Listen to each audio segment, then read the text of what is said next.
Sevgili marşrut yolda durup kaldı. Sevgili yolda tosup kaldı.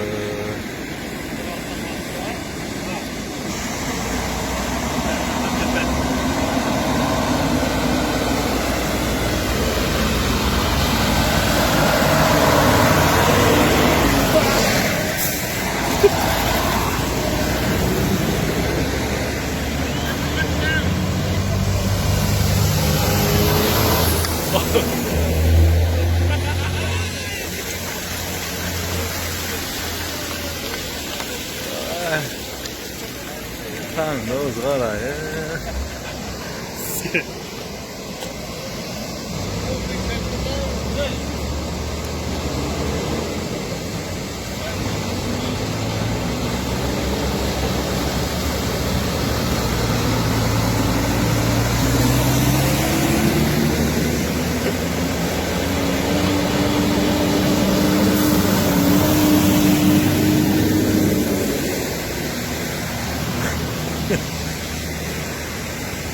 Buralar ayrıca çöpüne bayan veren de.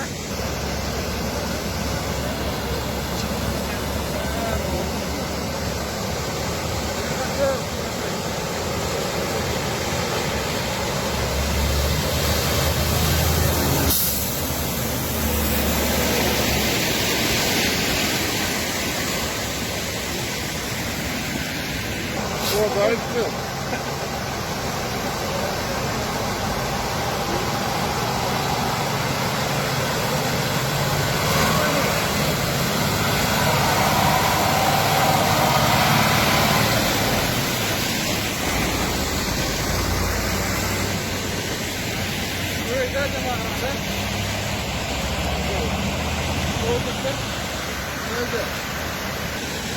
Şimdi bizde okşayan zengin maşinler kalıp gitti.